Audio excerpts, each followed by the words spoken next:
Tony G's almost certain to call here with being one of the blinds. He already has money invested. 3 players. 3 pairs.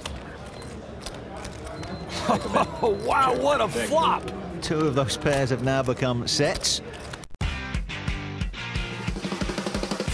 Well, that's just an unfair flop right there. Yeah. Hachem with 2 aces and then 2 sets there. I mean, everybody's going to lose all their money to Eric Seidel.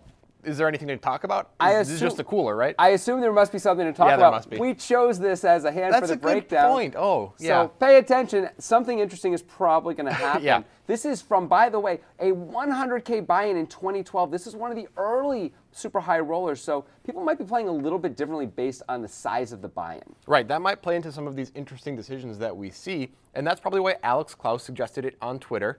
Here's where you suggest: include a YouTube link and, of course, a timestamp. That is correct. Please do all those things. Now, before we get to the video, we want to make sure we acknowledge Nitrogen Sports Poker, the guys who make this video possible. Keeping that light on, keeping that light on. Keeping that light on, keeping it. All right. There's like 95 lights here. It's amazing. Nitrogen Sports Poker Room is a place where you can play with the poker guys, but in order to do that, you have to use the link in the description of this video when you sign up for Nitrogen. We have a monthly tournament. It's a lot of fun. Yeah, not only is it a lot of fun, it's a tiny buy-in and a huge purse. There's always a massive overlay. You got to use the link in the description, though, otherwise you don't even get a chance to see it, let alone sign up. Get in there, get you some poker. An extra few seconds, moments of extreme crisis. Well, no crisis for Joe Hachem. 2,000. Everything's coming up roses. This hand, at least, he's got the aces, and Seidel walking into them with the 9s. Fold. Tom Dwan finally finds a hand he can fold. Few and far between. Tony G's almost certain to call here with being one of the blinds. He already has money invested. 3 players. 3 pairs. Oh, wow, what a flop! 2 of those pairs have now become sets. Tony has 3 5s, Eric has 3 9s, and poor Joe Hachem, who was a street ahead, is now way behind 4,500 and betting. And with an overpair to this board, it's going to be hard for Joe Hachem to lay this hand down. Call. Raise to 15,000. The ironic part about this hand, every player thinks they're trapping the other one.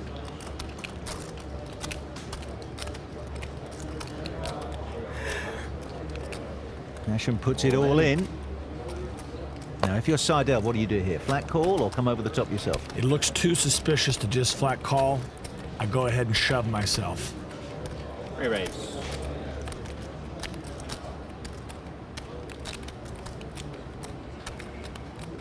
This would be one of the greatest laydowns I've ever seen if Tony G can get away from this hand.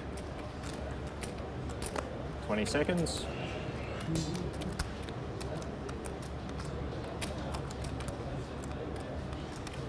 Got laid down a set second time. It's 10 unbelievable. seconds. Wow! What a fantastic! That's an amazing fold. All right, all in. Call. Open the cards, please, gentlemen. The cards go over, and Joe Hachem obviously gutted. He'll need to catch an ace or now a king. Otherwise, he's out of here, and that's it. The hometown favorite and former world champion is out. That is a pretty spiffy fold by Tony G. Just like Jonathan's looking pretty spiffy today, you know? I'm proud of him. He looks good, right? Thanks, buddy. All right, so Tony makes this fold. Clearly, in the moment, it's correct. It looks amazing. Is it correct? That's what we have to dive into. Yeah, this is at least a questionable fold, and maybe even a bad fold, even though it's like, whoa, that was amazing. And probably the main reason why this is at least questionable is because how often does Eric Seidel really have you beat if you're Tony G? You actually don't even have to be beating Joe Hachem, who of course can have pocket kings or pocket 9s. Sure. Because there's so much more money to be won against Seidel anyway. They're both pretty darn deep here. So does Seidel really have pocket 9s? Because it's hard for him to have kings.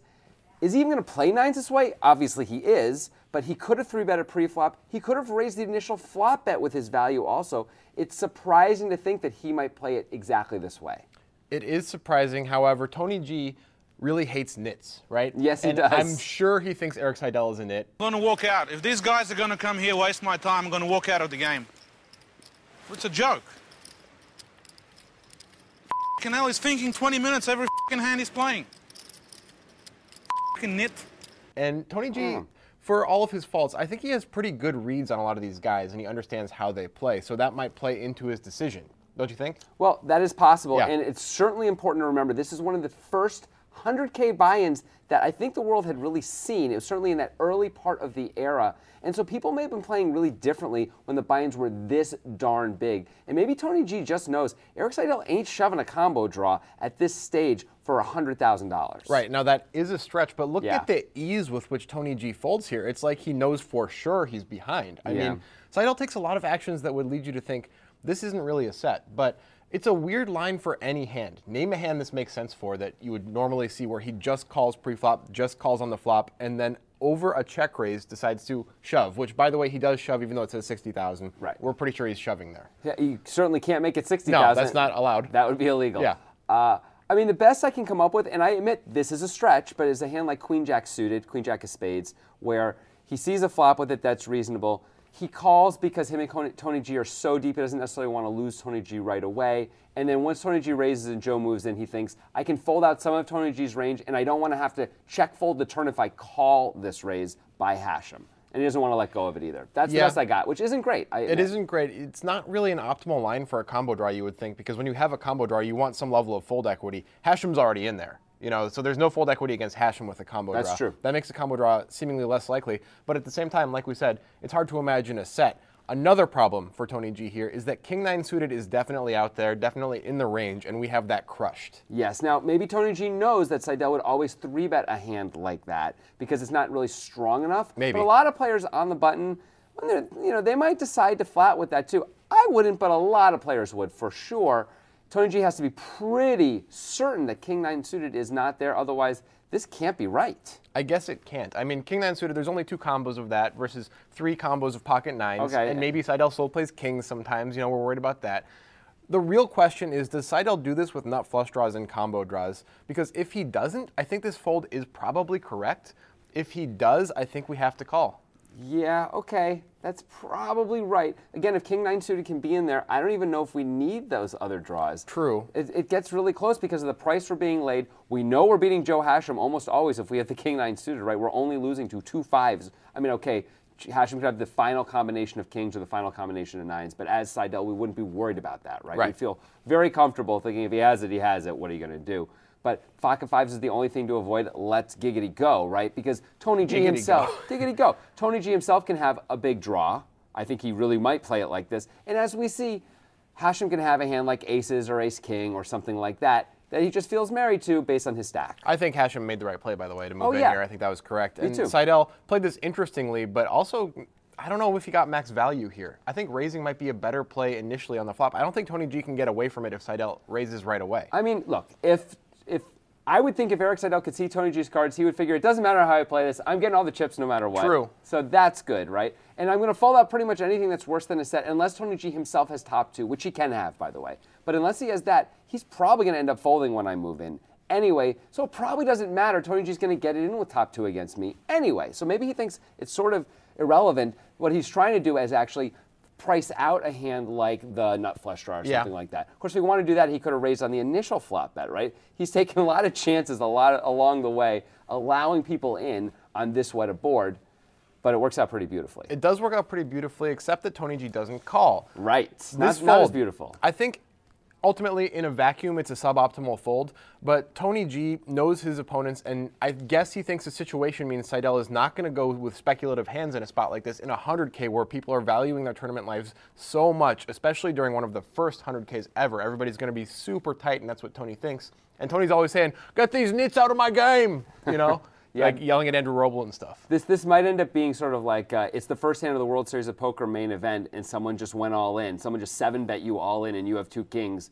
You can fold those. They always have aces, kind of a spot where they just aren't going to have 2 queens there ever, no matter what. So you just don't have to worry about it. Maybe Tony G can see it that way too, because for them, this 100K is sort of like that. Yeah, that's the only thing that that's really... all I got. I mean, in the end, it's a very impressive fold in if practice. It's right. In practice. Yeah, in practice. Okay, so we were a little bit back and forth on that one, in fairness. I think it's probably a bad fold. Graydon's a little bit less convinced. Situationally. Yeah, of course. Yeah. We're both a little bit unsure what the moment was like back then. It's hard to go back in time and know if people are going to play that much tighter in the first one of the early 100Ks, things like that. But what do you think? Let us know in the comments. We're looking forward to seeing what you have to say. I think we're going to get a lot of comments that are like, you just have to call. It's a set, which is, you know, that makes sense. I mean, that's where I would probably end up. Well, so I'm with you, people. Somehow the Aussie Millions on that island over there in that place, it keeps producing pretty cool hands, which is why we have a whole playlist of Aussie Million hands. Click right up there to check out all of our Aussie Million hands. Not just an island, also a country, also a continent. That's incredible. Yes. How do they do it? You know, they work harder in Australia. I'm pretty sure. Some sort of thing. If you want to know how we came to this decision that we think this is at best a questionable fold, you got to check out our podcast, The Breakdown, presented by the Poker Guys.